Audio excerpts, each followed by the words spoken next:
Okay everyone, it's the international break, so I thought we could have a little bit of fun today. If you're anything like me, you're likely to still be basking in the glory of Sunday's derby victory. It's marvellous, it's a great feeling. And it got me thinking actually, has there been anyone, certainly in modern Celtic history, who has been so dominant over our rivals, as dominant as Brendan Rodgers has been? Sunday was his 19th derby match. It was his 15th win. He's also had 3 draws, 2 of which saw Rangers score late equalisers and 1 single defeat. In those 19 games, we've scored 43 goals and we've conceded 12. It's quite the record. But this video isn't necessarily about that record, the numbers, the victories, etc. They may feature slightly, but this video is about the times when Brendan Rodgers completely owned Rangers through things he said or did. Let's do it.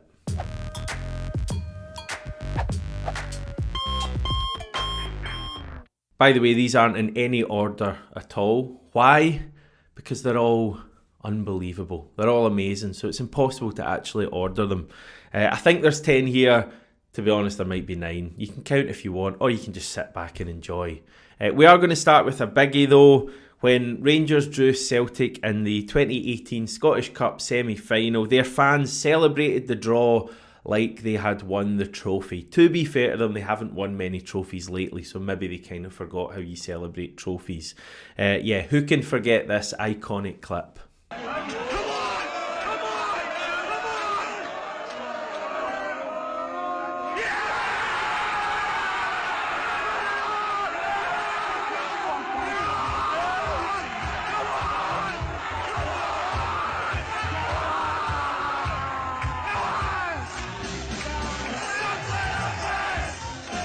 Still gets me to this day how Tina Turner's The Best comes on at the perfect moment, the perfect timing there. Anyway, the talking, I was reading up on this earlier, I didn't actually realise this until I was researching for this video. Yeah, you do actually have to research, even for funny videos like this.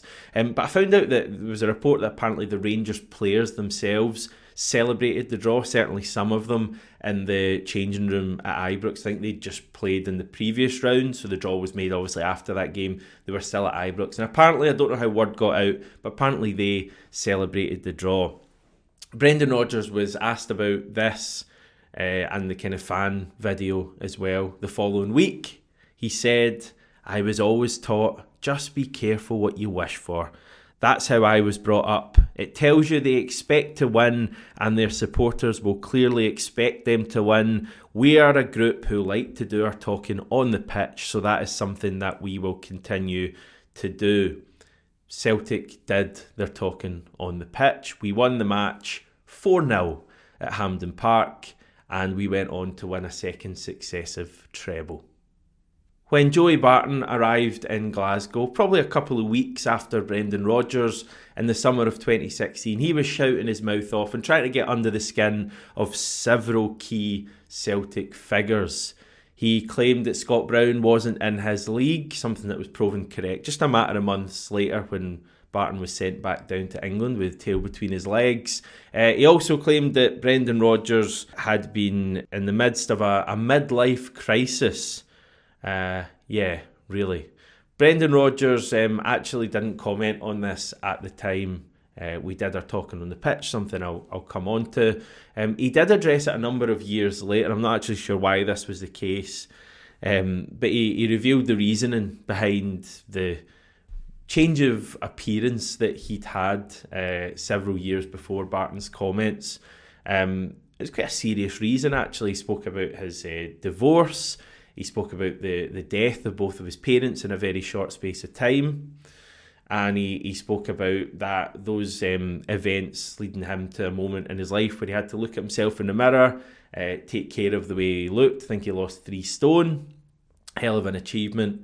And really, those comments, while incredibly sincere, kind of just put Joey Barton in his place. Maybe not quite as much as the only derby that Barton actually ever played. The Demolition Derby, of course, when his Rangers team went down 5-1 at Celtic Park. The irony these days, I guess, of Barton and him talking about a midlife crisis probably won't be lost on anyone watching this. Okay, next is, quite simply, this image of Brendan Rodgers after he seemingly defied all of the odds to lead Celtic to a win over Rangers at Ibrox at the start of last season. Fantastic stuff. After our 1-0 win, Kyogo goal, Brendan Rodgers claimed that the media had put him on death watch, and then he took a pop at Rangers for the derby not being the same as it was his first time at the club. It was kind of a bit of a theme last season, Rodgers and media comments, and we've got more to talk about on this video. In fact, let's do it right now. Later on last season, Brendan Rodgers gave perhaps his best dignified verbal bodying of Rangers yet. We had just beaten them at Celtic Park in the New Year derby, and after a pretty tough run of fixtures, some bad results for us, a lot of pressure from the media, also from the Celtic support, and a lot of hyping of our rivals as coming to get us. The Rangers are coming, etc. After the win, Rodgers, let's just say he unleashed in spectacular fashion.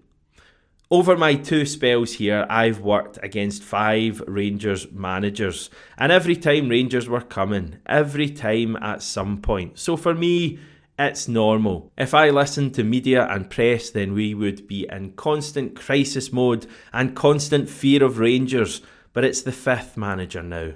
He was actually wrong, Brendan Rodgers. Philippe Clement was actually the 6th Rangers manager he's come up against. So I guess it's easy to forget some of them. But it just summed up, I think, how we all feel as Celtic fans about this fixture at the moment and our dominance over our rivals, which goes back now, like, well over 10 years, and yet it seems at times, well, a lot of the time, like they are always the ones that are coming. We hear from their fans about them being pre-season champions and they're going to do this and do that, and the media always kind of building them up as the challengers and Celtic in crisis and all of that stuff. And Rodgers just summed up how we all feel. Teams come for us, Rangers come for us, they're very rarely successful. Celtic always come out on top at the end of the season. And you go back through the various managers that he's faced. Under Mark Warburton, Rangers were going to topple us, going for 55 and all of that stuff. He was soon seen off by Rodgers. Then it was Pedro Caixinha, another man unable to deal with Rodgers Celtic. Then we had Graham Murty. Then we had Steven Gerrard, who, gave us the best challenge we've had in a number of years. But, when Brendan Rodgers left to go to Leicester, we were still well clear of Gerrard's Rangers. We still went on to win a treble that season, our 3rd one in a row. And then we had Michael Beale when Rodgers returned, not for too long though. And now Philippe Clement, who has a derby record of played 5, won none, drawn 1, lost 4. And that draw he got was courtesy of a last-minute equaliser scored by his side. Actually 6, as I say, rather than 5 managers that Rodgers come up against.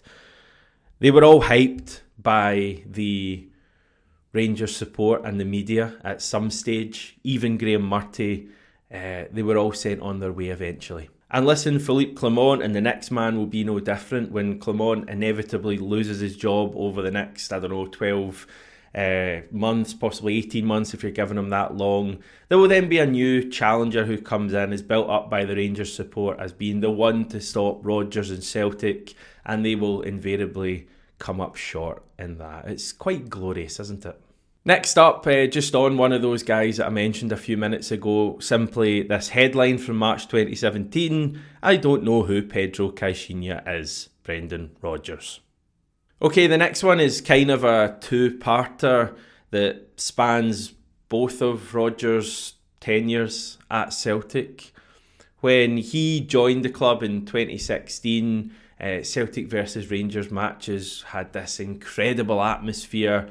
Both clubs had an agreement with the other that the away fans would receive a sizable section of the home team stadium. much larger than any other team gets. I think we got around 7,000 tickets for Ibrox. Rangers got about 8,000 seats at Celtic Park, and it had been that way for decades. Until Brendan Rodgers arrived and Celtic started pummeling Rangers every single time we played them. After 4 wins in a row at Ibrox, the last of which being with 10 men. Yep, incredible.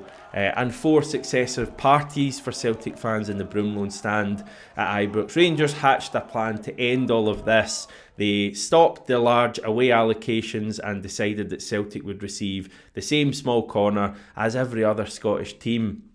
They claimed this was down to increased incredible season ticket sales after the appointment of Steven Gerrard. We all know the truth. They couldn't handle us partying at their ground. And since that point in the middle of 2018, every league derby is passed and there's been no major away allocation. At the moment, we don't even have any away fans at derbies. Again, that's Rangers' issue. After an agreement was reached earlier this year for around 5% of each stadium to be given to away fans, they failed to offer us guarantees. So that's the place we're in right now. Brendan Rodgers back at the club now for his second stint. This is still going on. I guess he's kind of the guy to blame in a weird way, him or Odsonne Edouard potentially. Anyway, a number of weeks ago, this will be fresh in your minds, Rodgers let rip at our rivals with some great comments. Celtic have played their part in what they were asked to do, he told the media. Nothing of this was Celtic's issue. Nothing. When you go back to when all this was started, it's nothing to do with Celtic. Celtic gets dragged into this here as being a Celtic Rangers thing. It's not a Celtic Rangers thing. This is a Rangers thing. Again, the media have allowed this to become a bit of a complex, clouded issue. Rodgers was on hand to remind people that Celtic are not the ones to blame for this. We want big away allocations for derbies. That is the club's very public stance. It's our rivals who spat the dummy. And talking of spitting the dummy, it's funny how things work out. Late last season, Rodgers managed to totally rile an already fragile Philippe Clement simply by saying we'll have some fun in relation to an upcoming derby at Celtic Park. Yeah, very harmless comments. A throwaway line, yet it received some reaction from that wonderful never making excuses man across the road. A day later, 24 hours on, still clearly affected by the Rodgers comments, Clement came back with this brilliant response. Hang on, I've got it here somewhere.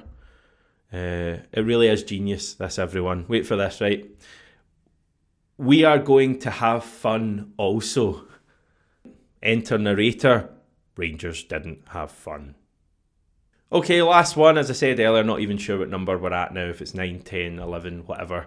Who cares? It's also from last season, and actually the day of Brendan Rodgers' return to the Celtic managerial job is unveiling. You know where I'm going with this one. When I left here 4 years ago, it was probably one of the saddest days of my life.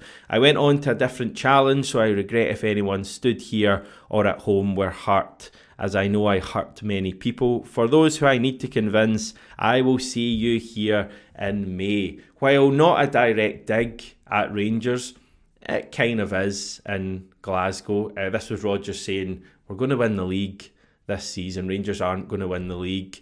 And while it wasn't exactly plain sailing last season, there was a lot of difficult moments that we've already touched on in this video, you kind of should never really doubt Brendan Rodgers domestically and in relation to our rivals. He always seems to get the last laugh, and shock horror, despite them going through a period where they were convinced they were going to win the league and their fans were singing about them winning the league and all of that kind of stuff.